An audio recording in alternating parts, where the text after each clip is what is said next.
Thank you for having me. It's good to be here and to see all of you. I've been organizing with the Industrial Areas Foundation for the last 20 years, although there are many, many people who have been doing this far longer than I have. I can no longer say I'm one of the babies, but I'm not an oddity for for doing this for 20 years. It doesn't feel like it's been that long. I'm currently the lead organizer with Nevadans for the Common Good, but I worked the majority of my career. I've been in California and a little bit of time in Texas with various projects throughout the state of California. And actually what I'd like to do is start, I want to show you a video since we're in the world of videos. And I was just saying earlier, I am learning this new medium. Our work, I'll kind of set it up by saying our work, we work with institutionally based organizations. So organizations made up of organizations, congregations, often largely, but also labor unions, community organizations, nonprofits, parent groups. And those local organizations in a city or a region are led by the leadership of those institutions, whether it's parents, teachers, clergy, et cetera. And our bias really is making life better where people's lives hit the ground. So that often means city politics, state politics, county politics, getting involved in the issues at a very local level. And that's where we start everything. We start everything with stories. We start everything with people, who they are and what they care about. And then if there's a possibility to do something at a wider statewide level, or sometimes very rarely at a national level, we do. But we always start and go back to the local community and the local institution. And I got involved in this work. I grew up in a working class Baptist background church in Oregon, and got increasingly angry seeing how there was this contradiction between what I understood the gospel to be saying and what my church appeared to be doing, and the inability of people to be able to talk about power. And I just would get angry and yell and say things, and it was very frustrating and for me and for any pastor I encountered. And that's kind of how I collided with all these other crazy people who were doing this thing called organizing that I had never heard of. I grew up in a conservative context, was not fond of activism, grew up in Portland, Oregon. So there were lots of liberal activists with signs, and they irritated me. And so, this was not something that I was born into. So that's kind of a little bit about the kind of organizing we do. This video I'm going to show you is from last year. It's from 2020. And, the pandemic sort of changed the way we had to do this work. We do a lot of one-on-one conversations and small group conversations. And so when the pandemic happened, we just boom, got online and started, okay, we have to start calling people and reaching out to people and find out how this is impacting them, and did. And so that was, March, April, May. In those months, we started listening to people, and the organizations in California started hearing a lot of stories, but a very consistent theme was undocumented people who lost their jobs were unable to access any resources because they don't have papers, they weren't eligible for the stimulus, and, and the jobs just stopped. We had a woman who, she worked 5 jobs and she lost 4 of them overnight. And so, this was something we were hearing everywhere in our house meetings, in our conversations. And so very quickly we'd known about the California Earned Income Tax Credit is a way for low-income people to get tax credits if they fall under a particular threshold. But it had not yet extended to taxpayers who pay their taxes with an independent taxpayer ID number, which is an ITIN, which any undocumented person is eligible for an ITIN, and then they pay taxes, but they don't get anything back.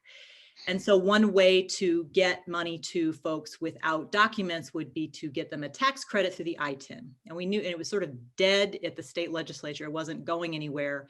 And so our organizations organized to push for it. So on May 5th, everyone calls it the Cinco de Mayo action.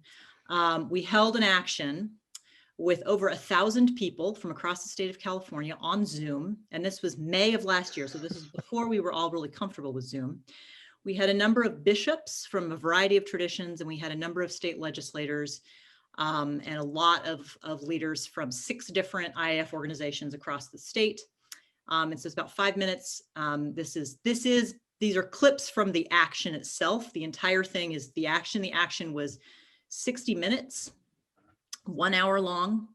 And the chair, who's mostly speaking, is Reverend Julie Roberts Frank, a Disciples of Christ minister from Southern California. Good evening, Southwest IAF leaders of the great state of California. 50 leaders in this meeting. With 75 leaders from 18 institutions. We have over 100 people on the call. Guided by the values of justice in our spiritual traditions and the values of democracy, we assemble our collective power to address a gaping hole in the safety net through which members of our institutions are falling. Millions of California workers in essential sectors are not receiving any financial assistance through the CARES Act. Food distribution, food service, healthcare, childcare, elder care, all of these services are essential for our survival. Many of them are undocumented, but their work contributes billions of dollars to the California economy. It is high time for their value to be recognized. Now we're going to hear some real life examples of the struggles our essential workers are facing. I used to work 40 hours a week. Now I'm working 16 hours a week. And I called the landlord about how I'm gonna pay my rent. And the landlord said, you're gonna get help from the government. But I do taxes with my ET number. And I don't have no help at all. For the past 18 years, I've been paying taxes. I don't understand why they can give it to us an 18 number to pay taxes, but in this situation, we cannot have any kind of help. So, what can we do to address this problem? We are proposing an expansion of the California EITC to include ITIN filers. So exactly what is the California Earned Income Tax Credit? It's a way to give cash back to low income and moderate income California workers when they file taxes. Why is this good economic policy during a slowdown? The economy is stronger for all of us when people can pay their rent or their mortgage or pay their taxes, afford health care. We have a number of religious leaders from different traditions with us tonight. While we talk about the physical distancing, we have to also recognize that we need to also not practice a moral distancing. We as a society have to address that inequality. It's not an act of charity. It's all about justice, and our voices need to be heard. We are now going to ask some of these elected officials for their reactions and start a conversation about how we can fix these injustices. It's not easy to get 1,000 people to be listening in, to not just be listening in, but to be involved in something this important. We have just been hit as a society by a tidal wave, and yet no lifeboats, no life jackets have been given to our undocumented brothers and sisters. So how can we as IAF institutions across California, how can we work with you to help you move this forward? We included this in the budget last year on both the Senate and the Assembly. And when we get to that point of the final cuts, the final decisions on the budget, your voices have to be louder and clearer than ever. We are able to gather 900 plus leaders from across California because we have already been doing the indispensable work of building power in our local institutions and communities. It's slow, patient, powerful work. We are knitting together a body politic to act during this season of crisis. Send each of us forth, fiercely committed to do the work entrusted to us, and make us bold to act. This is why I organized with my community. With several leaders around the church, we've been calling people can hear our stories, because this is time to change. This is our work, and this is the moment. God will be with us. Adelante, Dios está con nosotros.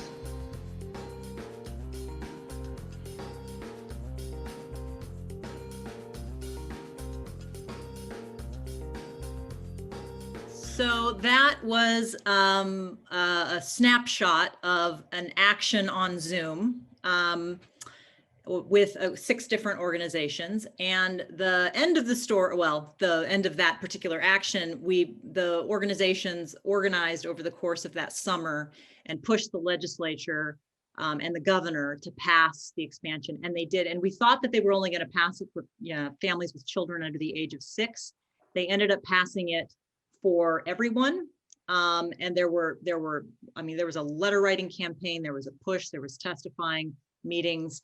And then this year, Governor Newsom's, the newest plan to push out the additional money to undocumented people, they are doing it by means of the Cal EITC. So without that expansion, there would not have been any of the stimulus talk to undocumented people in California. That is the method for getting that money to them. So that's an action story. And I guess I will very briefly, I have another slide, just kind of share our methodology for doing this work. And then we can have a brief conversation after that. But it is sometimes helpful to kind of visualize and see what is this type of organizing, what is broad-based organizing, by comparing it to what it's not. So this is just a quick and dirty sort of comparison. Broad-based organizing, what it is, and I've differentiated it from civic or nonprofit work, which is actually the kind of work I did before I was in organizing, or movement activism kind of work, which a lot of folks have also been a part of. So the purpose of broad-based organizing is really sustainable relational power. It is not about a particular issue or a particular community. It is in a particular area, how do we build sustainable relational power with folks who are ordinarily not at decision-making tables to have a seat at the table? So that is always the goal. The power for what? To be able to get into fights like this one on behalf of families and communities to make life better around things like housing, immigration, public safety. It can be a range of things, big and small, but the purpose of it is ongoing power. That is different from civic nonprofit work that is service oriented. We are not service providers. Or movement is often raising awareness, demanding change now. Sometimes, organizing can move into movement. The civil rights movement is a very good example of that. But there was a ton of organizing that happened before the movement that allowed it to happen. So the members of a broad-based organization are institutional.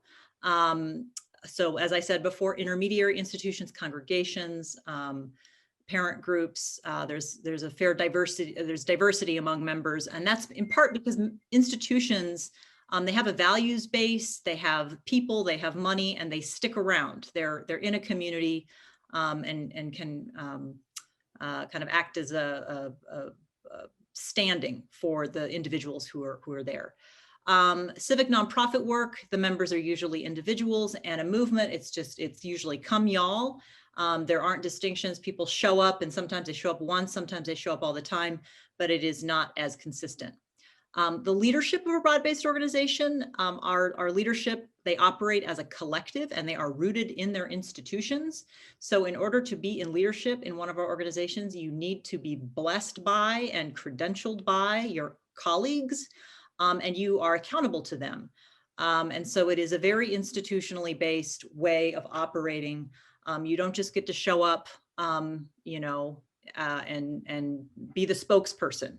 You've got to be someone who has a following. And it is collective, and so decisions need to be vetted through all kinds of folks. And there's house meetings are our central way of operating, which are small group conversations rooted in experience.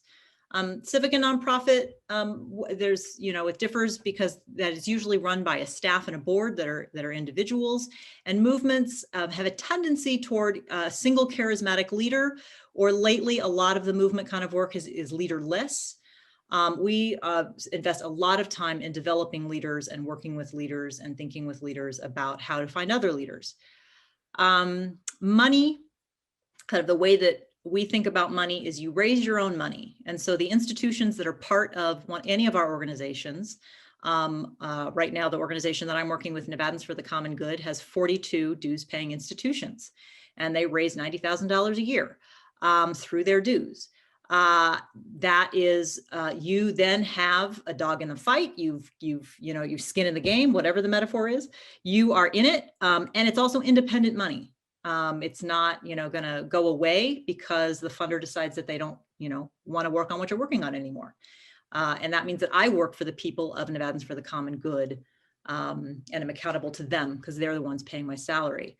The other way that they raise money is through an investment campaign. So lots of the leaders also contribute, and then they go out and raise money from, organizations in the community. So between those two, that should be the bulk of the budget. It's then supported by foundations, and a lot of denominations will invest in this kind of work, but really the heart of it really needs to be independent and from the members. Nonprofit work, I worked in nonprofits, and it's a lot of foundations, a lot of donors. It's other people's money for good causes, but it's just a different way of raising money. Movement work doesn't not need a lot of money, but individual supporters will sometimes fund things, or a lot of times now we see on both the left and the right, very rich interests will fund, supposed grassroots movements, but it's really being funded by a very large, wealthy corporation or donor. Issues, the way that we approach issues, we are multi-issue, and the issues in a local organization are determined by the interest of the leaders and the interest of the community. Whether it's a winnable issue, people don't need to be, taught how to lose. We all know how to do that on our own. So we want to make sure that, this is something that is actually possible. And then does this fight that we're getting into, does it help us build power? Does it help us live to another day? Does it help us recruit more people and institutions and, sustainability? The issues in the nonprofit world are determined by the need at the moment. Lots of nonprofits have had to shift into rental assistance these days because of the need happening in our communities, the merit of the issue, or the funding that's available. Movements tend to be single issue or one abstract idea. There's a central theme that's being pushed. Action for us is aimed, calculated, and strategic. We have a target. Our target in the action you just saw was primarily the governor, also the legislators, but we had thought the legislators might get something through, but we weren't certain that the governor would sign it. So even though he wasn't at that action, the fact that we had 1,000 people with all these bishops and legislators, it made noise. And so we're very calculated and strategic about, who is this action on? What is it? Who are we trying to get a reaction from? There needs to be an exchange of power. In the nonprofit world, it's not really focused on action. We would call it activity. Service provision is good and necessary, but it is not leading to a reaction from anyone. It is an end in itself. It is serving people. Movement is acting to act. It is sometimes, when connected to an organized strategy, can be part of a strategy, but often a lot of the activism is action for action's sake. So that is just a brief overview of kind of, how we think about building broad-based organizations and the ways that we operate. And you saw a little bit about how it played out. I know my time is coming to a close, and I've got to leave you. But while the political fights are exciting and the wins are not as frequent as you'd want them to be, but they're exhilarating, the thing that sustains me in this, and the reason why I do this, has to do with working with people and the way in which people develop as public, impressive public people who understand their own story and their own interest and can stand up. That is, and I mean that. The political piece of it is interesting, but that is not the long-term part. In fact, what I'm going to do right now, what I'm working on this weekend, we have a training there are 100 people who've registered. Half of them speak Spanish, half of them speak English, and we're running a 3-day training over the weekend. It's called Recognizing the Stranger, and it's rooted in understanding your baptismal vow, understanding what it means to be the body of Christ. This is in a mostly Catholic tradition. And then how do you have conversations within your parish community and with the community surrounding your parish, so that you understand the interests and the stories of the people there. Out of that, we obviously want to do something about the severe injustices in a lot of these neighborhoods. But, you know, there are people who are sidelined in their parish too, and who have no decision-making capacities or authority, despite the fact that, you know, they're very smart people. So, you know, the transformation of human beings is, for me, the most important part of this work.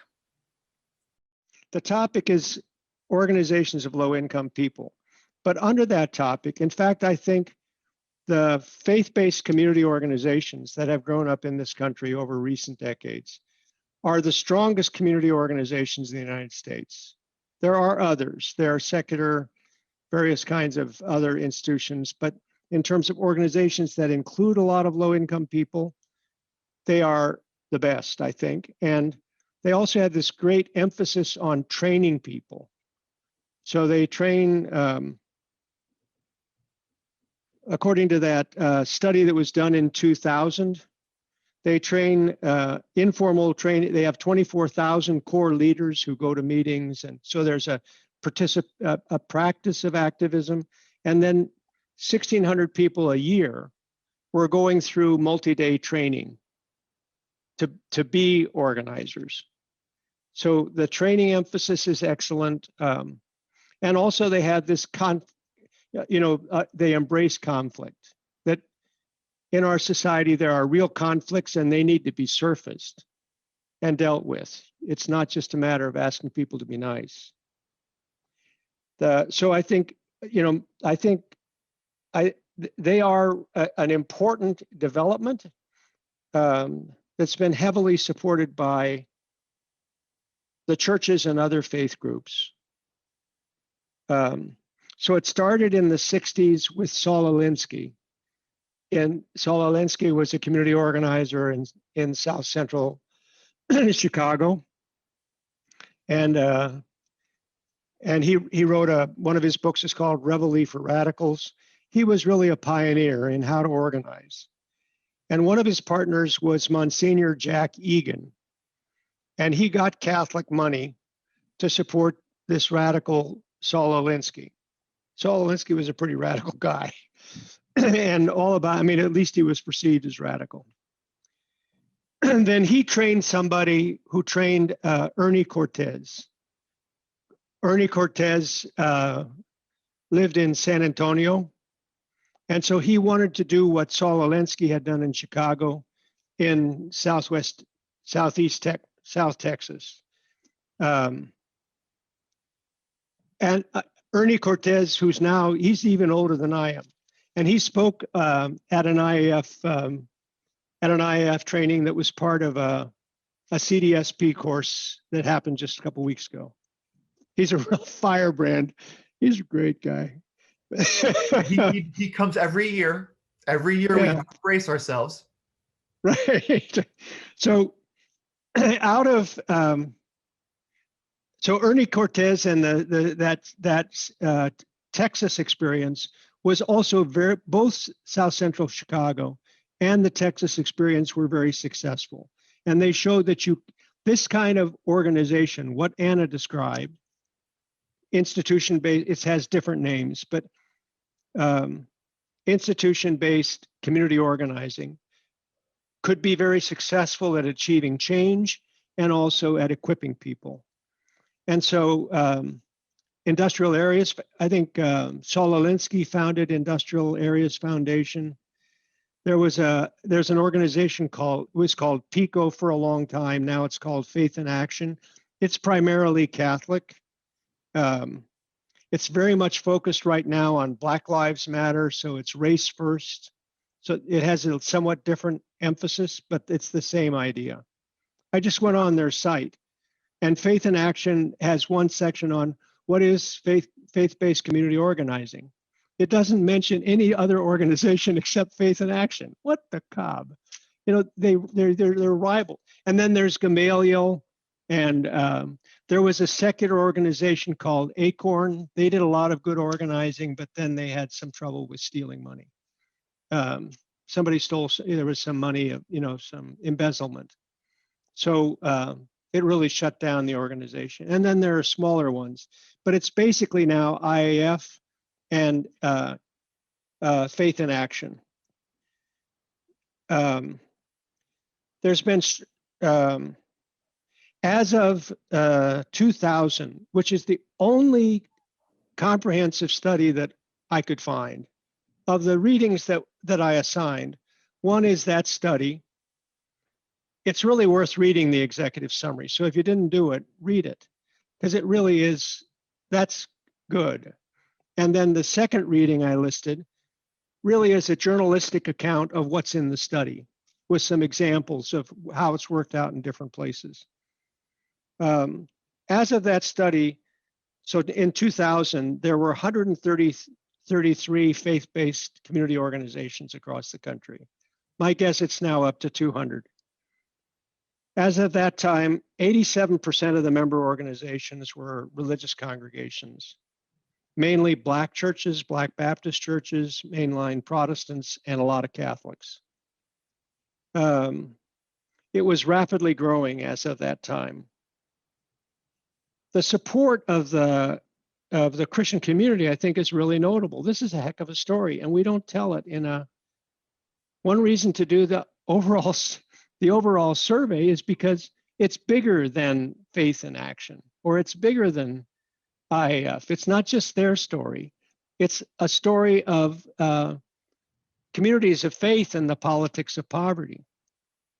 And it hasn't been told that way. So 87, it's 87% of 4,000 institutions are local congregations that are involved in fighting on issues, usually issues that are important to poor people in their own community. It's somewhat uncomfortable. In the place I live, Alexandria, Virginia, and there are a lot of older white people who live in the core of the town, and they have money, and then poor people live on the other side of the highway, and there's no housing. The affordable housing crisis is there, as not as bad as San Francisco, but it's serious. So the local faith-based community organization is organizing in churches, including churches with a lot of higher income people, to push the city council to do something about affordable housing. So anyway, I just think the support of local church is part of the story. And then the money. As of 2000, 20% of the money was coming from, surprise, the Catholic bishops. It's a pretty conservative crowd. And they do 3 or 4 big fundraisers in the parishes across the country. Everybody raises money for Caritas but one of their 4 big fundraisers in parishes every year, collections, is for the Campaign for Human Development. And that mainly goes to these organizations. So 20% of the money, and for the new organizations, more of the money comes from the Catholic Campaign for Human Development, or the Lutherans and the Presbyterians and other faith groups have put a lot of money into it too. I should have said, Wendy, that also there are a lot of Jewish synagogues that are involved in these organizations. They're important. Also now, I think, increasingly mosques, not very many evangelical churches. And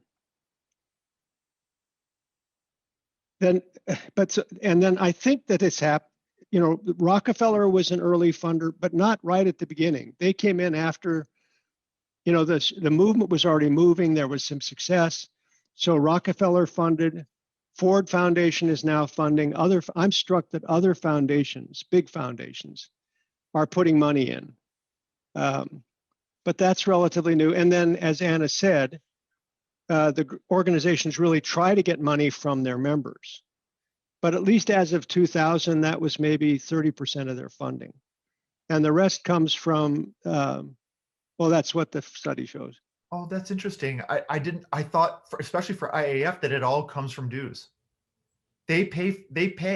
Okay. those member organizations pay for everything that the overall organization does in their locale.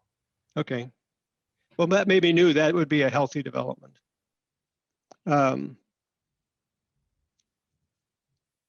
I think also just in terms of the faith involvement, I think the IAF training is fairly widespread in seminaries. At one time, we tried to get training in seminaries on legislative advocacy, faith-based legislative advocacy, you know, sort of bread for the world training. And we were running into the fact that a lot of seminaries were already doing IAF training. So I think they've been successful in that regard, and that's great. So, you know, a lot of clergy have had the training. I think a contribution that they're making is conflict. When Dean Henry Brady talked to us, he showed us data which showed that it compared religious people with people who are part of religious congregations to people who are part of unions. And not surprisingly, the religious people are more conflict averse. You know, they're not protesting. You know, they want to go meet with somebody and ask them to be a nice person. You know, to do the right thing. I've been in a million of those meetings where we ask them, in the name of God, you know, can't you help us, you know, reduce malnutrition among kids? I mean, what's the point of being here? So I do those meetings, but he pointed out that in general, the religious people don't do conflict well. So I think this movement is a really powerful way of teaching religious communities across the country about constructive conflict. Just one other thing, one support that these things are getting now, which is really extraordinary, is that Pope Francis is a huge enthusiast for organizations, he calls them popular organizations. He's from Argentina, and all over Latin America, there are lots of these popular organizations. Partly there are more people who are poor. So it's not just like the bottom 20% of the population, but really the bottom 50% of the population is pretty poor. So those organizations can be pretty broadly representative and at the same time mainly poor. And Francis is familiar with a lot of those organizations, and I just, while I've been out here, I read this book, Let Us Dream by Pope Francis, and it's really good. But one of his main themes is the importance of organizations of low-income people. And he's done a lot. He's convened a couple times international meetings of such organizations. He calls them a global archipelago of associations and movements. They represent the hope of solidarity in an age of exclusion and indifference. So at least for Catholics, you're getting pretty good, you know, they're getting pretty good backing from Pope Francis. Maybe 5 years ago, I'm guessing the Poor People's Campaign was organized. Again, with really important financial and organizational backing from churches, especially mainline churches. I know the Disciples of Christ have put a lot into Poor People's Campaign. I don't know which, the National Council of Churches, I think, has. The Poor People's Campaign, I mean, first they have Reverend William Barber, who is just, if you haven't ever heard him, you know, just Google Reverend William Barber and look at any speech he's ever given. He's a very gifted speaker. He's a preacher, but Poor People's Campaign is a secular organization with strong backing, especially from the Black churches. So Barber is an important, really important part of it. And I think they've used Barber to get good press. You know, it's a revival of Martin Luther King's Poor People's Campaign. They've managed to get good media coverage. They developed a really strong digital outreach. They've been able to do state level events that are impressive. And then the presidential campaign work was really impressive, at least among Democrats. They didn't get to any Republicans, but they were able to get all the Democrats in the primary to come and meet with poor people and hear from poor people, white, Black, Latino, about their experiences and what they need. It was really quite impressive. So I'm not sure that they have much on the ground, really. You know, I think in terms of organizational structure, the kind of structure that IAF has, or, you know, all those, they don't have anything like that, to my knowledge. But I'm not saying that to be critical. I'm saying it. They do, actually. They have chapters all, like, I'm part of the Bay Area chapter of the Poor People's Campaign. Well, I may be wrong. They do. They have a major. It's very much like IAF in that respect, where you do it locally, and then it scales up from the local to the national. I'm glad to hear that. Yeah, they really do. Okay, I'll stand corrected. I'm glad to hear it. Actually, does it draw from? Are the people who come to the meetings educated middle class people? So I have only been able to be. I'm like Anna in that respect. Since I started being involved with the Poor People's Campaign, it's only been digitally. And so certainly digitally, it's hard to tell, right? But it certainly seems to be the case that people are widely divergent. One of the things in terms of demographics in that respect, I want to comment on is one of the earlier things that you had mentioned about the people who are liable to come to an IAF meeting or to a community organizing meeting. And I've been a member, a part of a number of those. And I can tell you far and away, those people are poor people by a tremendous margin. These are not like people with a BA sitting on the folding chairs. These are like domestic workers and day laborers. Like, it was impressive. And the people who are raised to speak at those meetings and to lead those meetings are those people. And it is gorgeous to see. It is just so moving. So I think that's part of that's what Anna was saying about watching people come into their own and watching leaders develop from people who are so insecure and think they have nothing to offer. And then all of a sudden they're leading a meeting of hundreds and hundreds of people, and effectively, and it just changes them. And it's wonderful. It's just amazing. It's amazing. I do think that then there's also the story of the social media, because I think something has happened there that with the Sanders and Trump campaign, both organized social grievances, economic grievances. Partly things got worse, but also I think people are better connected. So they're connecting through social media, maybe in other ways, but also with those two campaigns. And then with the Trump and Biden campaigns, something happened there that a lot of people who have never voted before came out to vote on both sides. So I think that's part of the same story. And then the things I think we need that as I look at this, one is that maybe I've just missed it. But Peter and I have looked for literature, and we don't see any. It's a good book. Maybe it's your next book. Scott, you could write, or if you got a PhD student, this would be a good dissertation on if it's true that there has been some